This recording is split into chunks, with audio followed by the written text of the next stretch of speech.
While I really want to maintain the focus of this course on the sentence, since that is the basic unit of writing we can most easily control and improve, I suppose it's time to openly acknowledge what has already been evident for some time in the examples I've used in previous lectures. Occasions for writing single sentences with no surrounding context are exceedingly rare.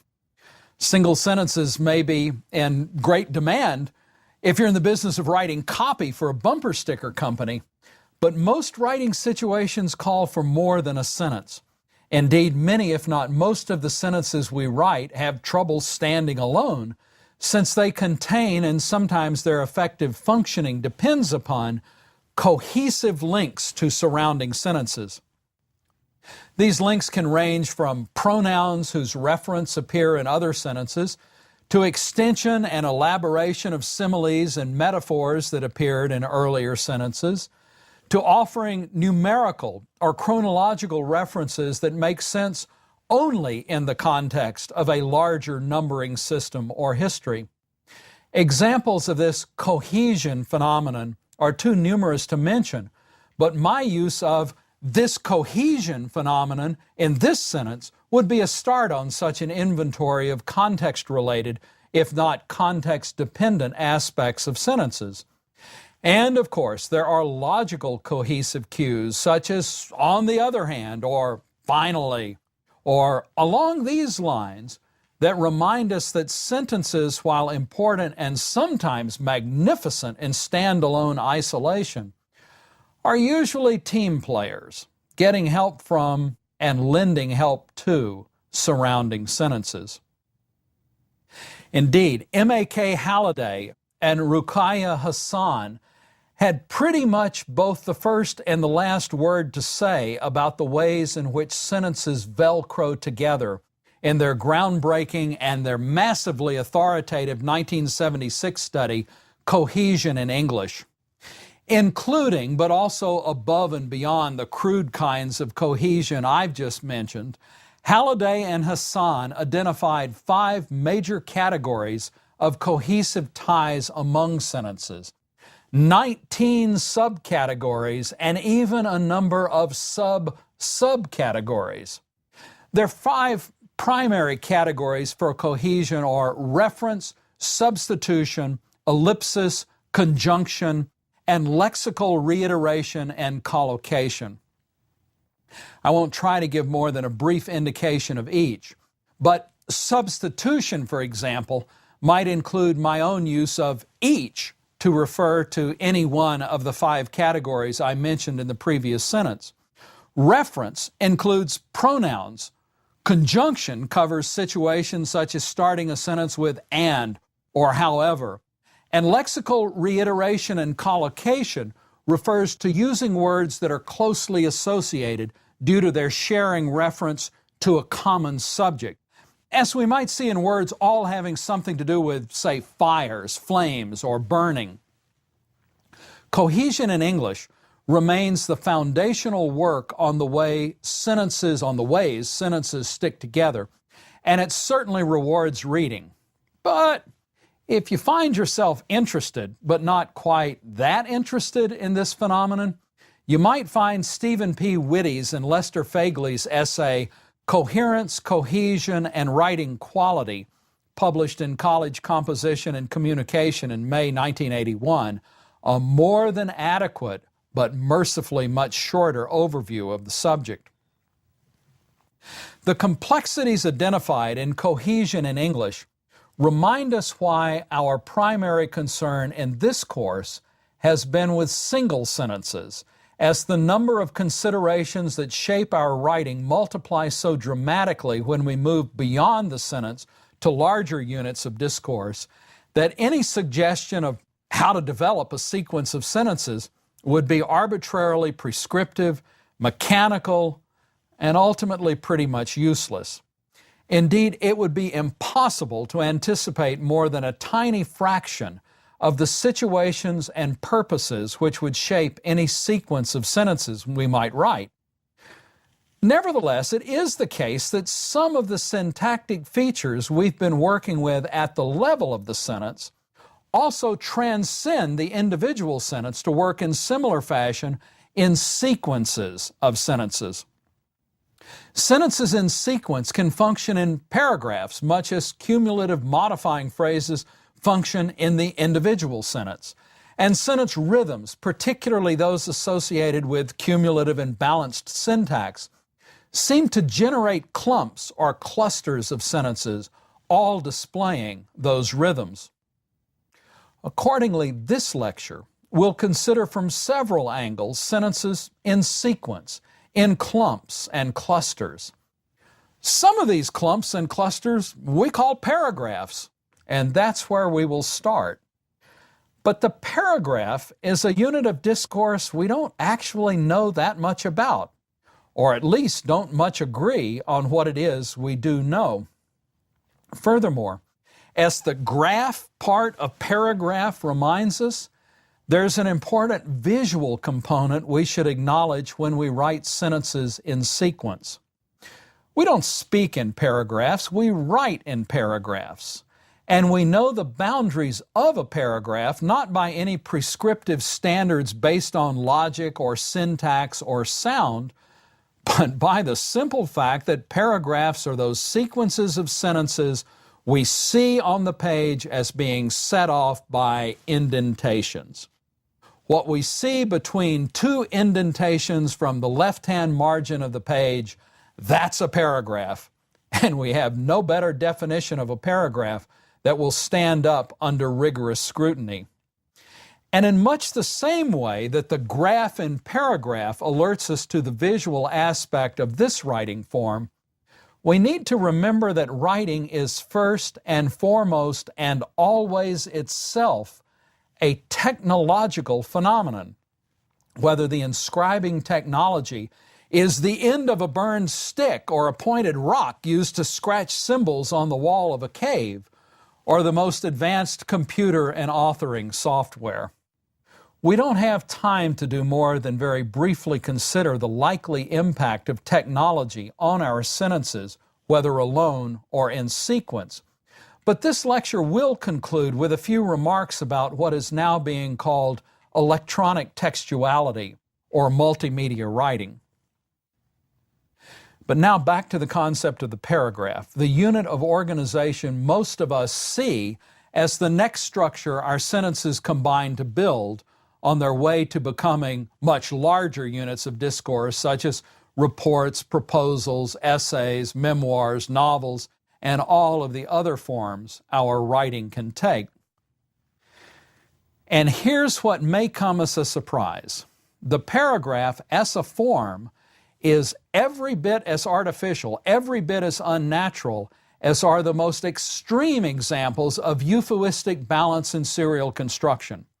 The sentence has been an object of critical interrogation for a couple of thousand years, but the paragraph, as a codified unit of discourse, is a concept probably first introduced as late as 1795 by Lindley Murray in his English Grammar, a textbook that was hugely influential in the 19th century, going through some 65 editions in England and America. But most of what we think of as the definition of and rules for the paragraph, we owe to one brilliant but eccentric Scottish polymath, Alexander Bain, who in his 1866 book, English Composition and Rhetoric, made up the rules for the paragraph we now generally treat as if Moses had brought them down from the mountain, engraved in a second set of stone tablets, only slightly less authoritative than the Ten Commandments. I'll have more to say about Alexander Bain shortly. For now, let me just list his prescriptions for a proper paragraph. According to Bain, the paragraph is the division of discourse next higher than the sentence, and it is a collection of sentences with unity of purpose, each paragraph handling and exhausting a distinct topic. He then offers 6 certain principles that govern the structure of the paragraph for all kinds of composition. Number one, the first requisite of the paragraph is that the bearing of each sentence upon what precedes shall be explicit and unmistakable. Number two, when several consecutive sentences iterate or illustrate the same idea, they should, as far as possible, be formed alike. This may be called the rule of parallel construction. Number three, the opening sentence, unless so constructed as to be obviously preparatory, is expected to indicate with prominence the subject of the paragraph.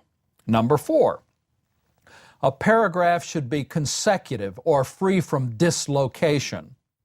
Number five, the paragraph is understood to possess unity, which implies a definite purpose and forbids digressions and irrelevant matter. And number six, as in the sentence, so in the paragraph, a due proportion should obtain between principal and subordinate statements. Compare Bain's specifications with those offered by the Harbrace Handbook, 7th edition, some 106 years later, and you'll notice a remarkable similarity. The Harbrace Handbook defines a paragraph as a distinct unit of thought, usually a group of related sentences, though occasionally no more than one sentence in a written or a printed composition. Noting that the form of the paragraph distinctively signals itself with a first line that is indented, the handbook continues, "The content of a unified paragraph deals with one central idea. Each sentence fits into a logical pattern of organization and is therefore carefully related to other sentences in the paragraph." So the Harbrace prescription for the paragraph is that it should be unified, coherent, adequately developed. A paragraph is said to have unity when each sentence contributes to the central thought. Any sentence that violates the unity of the paragraph should be deleted. In expository writing, the main idea of a paragraph is most often stated in the first sentence.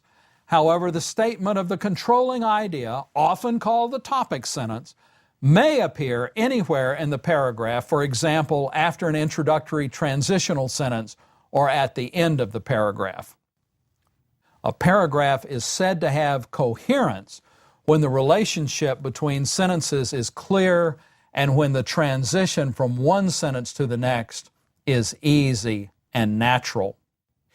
An adequate development in the paragraph results in part from the arrangement of sentences in the paragraph according to time order, space order, order of climax, or according to movement from particular to general, general to the particular, or from the familiar to the unfamiliar.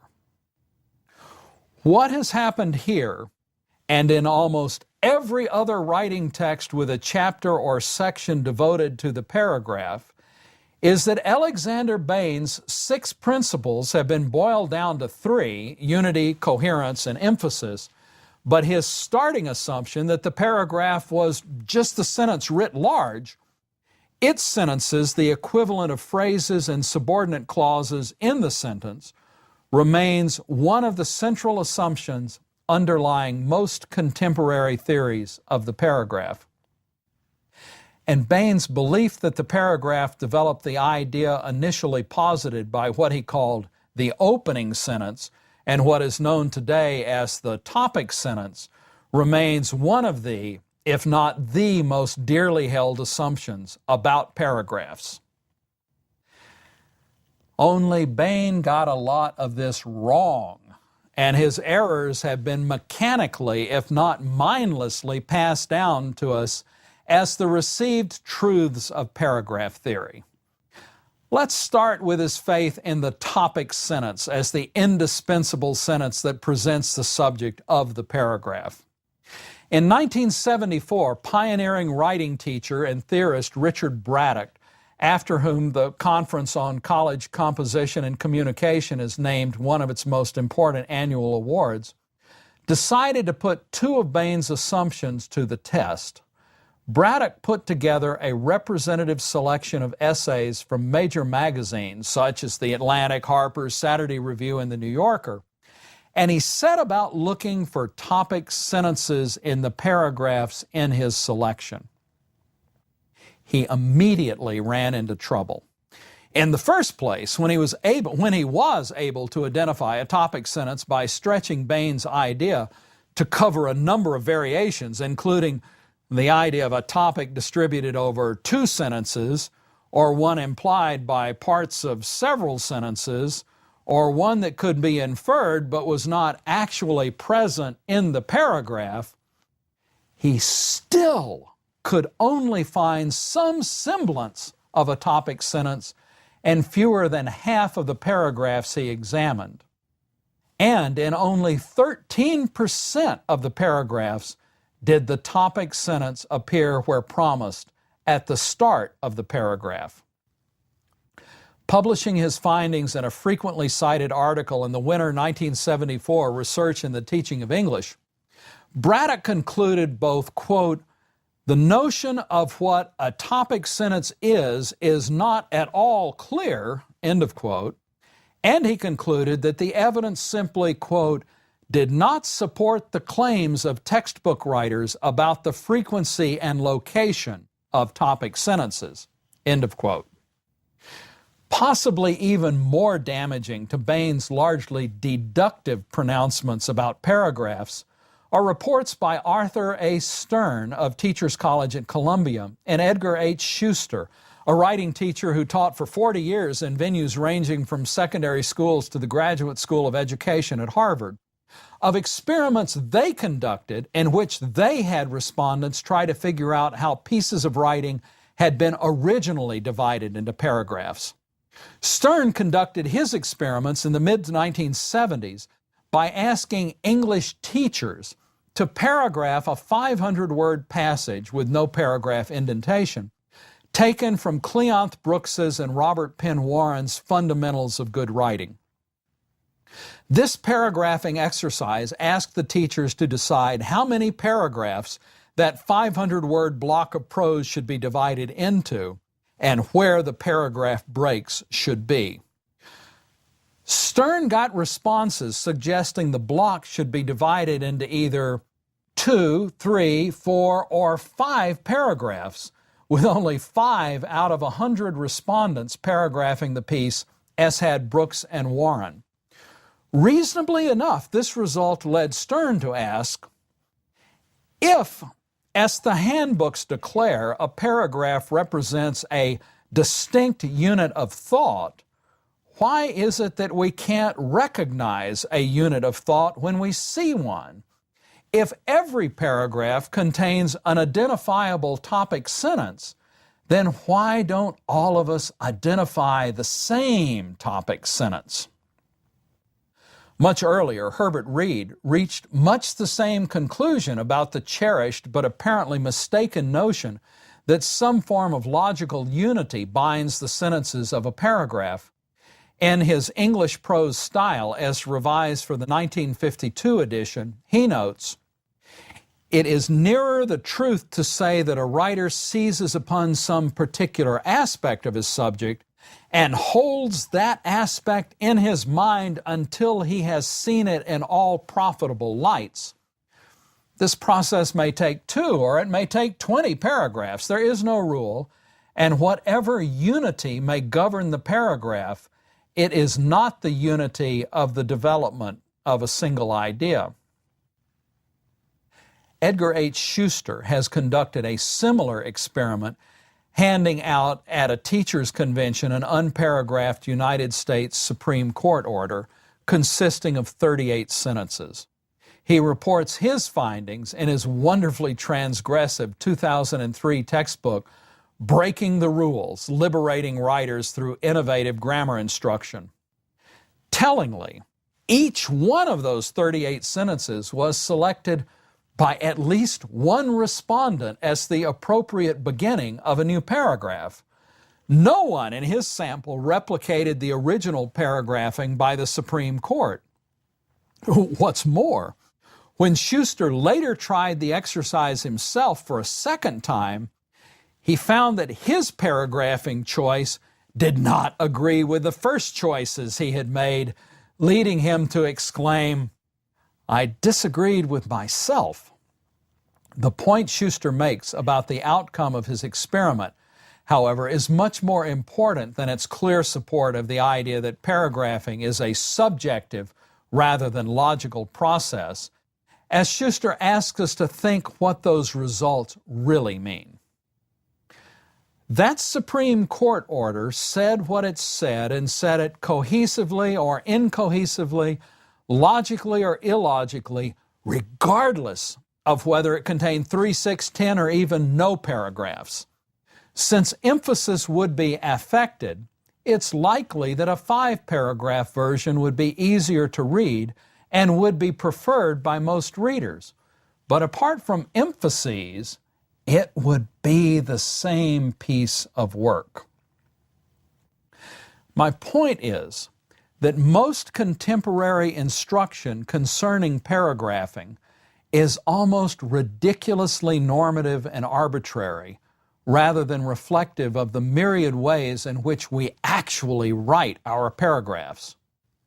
Sure, follow the advice offered by Bain in 1866 or the echoes of his advice that persists in most writing guidebooks today, and you may well get a unified, coherent, and well-developed paragraph, and there's nothing wrong with that, other than the fact that it will be an artificial structure that forces your writing, your style, into a box made long ago by one self-trained rhetorician at the University of Aberdeen in Scotland. And if you go looking for examples that will fit this prescriptive model, you're almost certain to find them, since this model has been forced on writing students for nearly 150 years. But the odds are you won't find paragraphs by celebrated or even by just your favorite writers that fit this mold. However, having said that, I should mention one variation on the Bain paragraph you may want to add to the options open to you when you build your own paragraphs. Francis Christensen, whose theories of the cumulative sentence I champion so unreservedly, has also advanced a generative rhetoric of the paragraph, about which I have more than a few reservations. Basically, Christensen openly takes Bain as his guide, particularly insofar as Bain saw the paragraph as a scaled-up analog of the sentence, each paragraph organized by a topic sentence. But Christensen adds the claim that, quote, there is a precise structural analogy not with just any sentence, but with the cumulative sentence, end of quote. He argues, the topic sentence of a paragraph is analogous to the base clause of such a sentence, and the supporting sentences of a paragraph are analogous to the added levels of the sentence. Christensen then claims that the 4 principles that guide his theory of the cumulative sentence, addition, direction of modification, levels of generality, and texture, apply equally well to constructing paragraphs and can be equally generative for the writer who needs guidance in developing an idea through sentences in a paragraph. While Christensen finds a number of paragraphs that do indeed seem to reflect the coordinate, subordinate, and mixed patterns of cumulative sentences, and while it is possible to write paragraphs by thinking of each of its sentences as analogous to either the base clause or modifying phrases of the cumulative sentence, this model is, like Bain's original prescription for the sentence, quite arbitrary and limiting. In focusing on the ways in which many writing texts offer subjective, inaccurate, and ultimately misleading norms for writing paragraphs, just as I previously suggested ways in which conventional received truths about writing sentences so often miss the mark, and in celebrating the maverick stylistic theories of scholars such as Richard Lanham, or the marvelously maverick prose of a writer and scholar such as William Gass, I'm warming up to the pitch I'll make in the next lecture for a maverick philosophy of composition.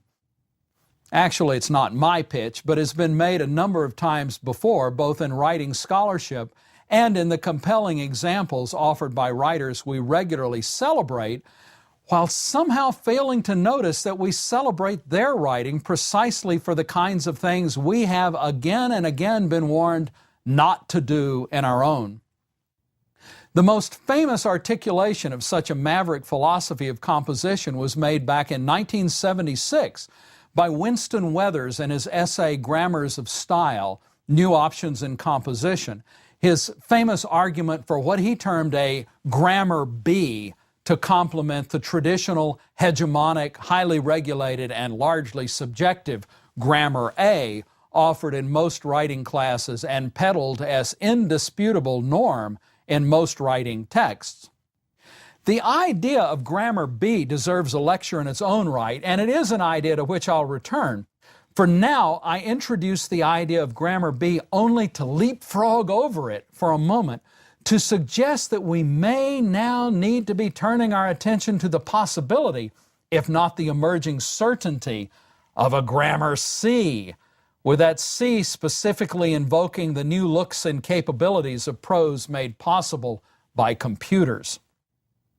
Most of our writing textbooks, discussions of prose style, and celebrations of the sentence assume that we are talking about words on a printed page, while more and more of our engagement with language is actually an increasingly interactive interface with pixelated words on a computer screen. In this way, the materiality of writing is undergoing far-reaching changes, just as it has previously been changed by the invention of the printing press and then of the typewriter.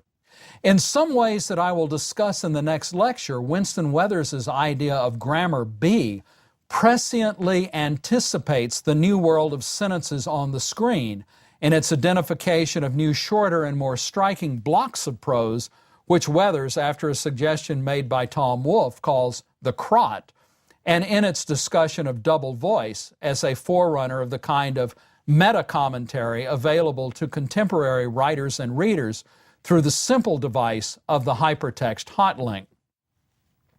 More to the specific issue of what computers mean for contemporary prose style, building on Walter J. Ong's study of the move from oral to literary to secondary oral culture, J. David Bolter and Richard Lanham have considered what happens to language when it moves from page to screen.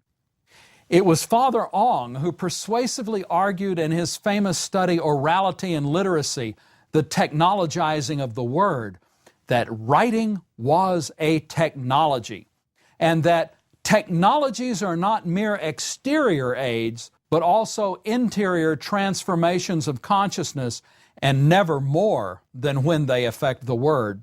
Moreover, as Ong traced the human development from oral to literary culture, from speaking to writing, he also argued that human consciousness evolved, and that writing in general, and specific writing technologies in particular, played crucial roles in consciousness raising.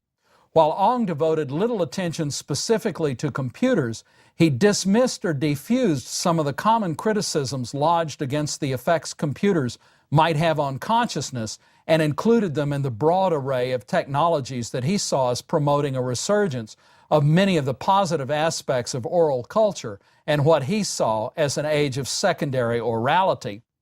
Bolter and Lanham then picked up on Ong's theorizing of writing as a technology and applied it more directly to computers and computer writing.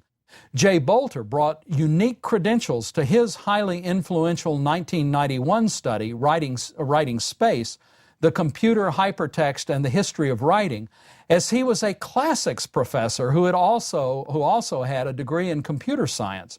Almost all subsequent studies of hypertext, hypermedia, and multimedia writing build on Bolter's pioneering work with hypertext theory and with hypertext technology, as he was also one of the authors of StorySpace, a hypertext authoring program that preceded the widespread development of HTML as the authoring language that underlay the features of the World Wide Web.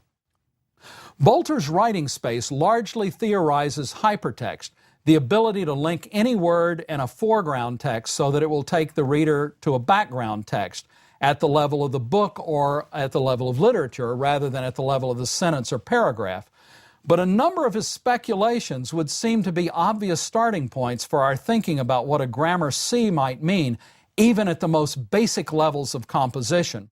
Noting that electronic writing, such as we now take for granted on the web, develops networks rather than the linear progression of book pages, that computer screens favor the use of short, self-contained units of discourse, and that the fact that electronic networks would almost certainly be navigated differently by different readers, calling for a radically new understanding of what we mean when we refer to the unity of a text. Bolter also suggested that electronic writing resisted traditional forms of closure, since there were always further hypertext links that could be established, expanding connections without limit. Electronic writing will probably be aphoristic rather than periodic, he mused. Richard Lanham, whose authority as a rhetorician I've already repeatedly invoked, also brought an interesting background to his book, The Electronic Word, Democracy, Technology, and the Arts, since he was a recognized authority on classical rhetoric who welcomes the new technologies of electronic writing. Lanham views electronic textuality largely in terms of what he sees in it as a convergence of rhetorical values rather than with the logical values usually associated with computers, with the visual syntaxes of contemporary art. He sees print as a philosophic medium, while the electronic text is a deeply rhetorical one, and this new rhetoric makes use both of the graphic and typographic versatility and innovation offered by the computer, shifting Bolter's focus on hypertext to a focus on multimedia writing. Print, he suggests, asks us to look through the words on the page to the ideas and objects they represent, while electronic text invites us to toggle back and forth between looking through the words on the screen and looking at those words in all the ways they can be made more interesting by the computer. As he puts it, the computer screen makes text into a painting, frames it in a new way, asks for a new act of attention, and smiles at the seriousness that the text calls forth from us.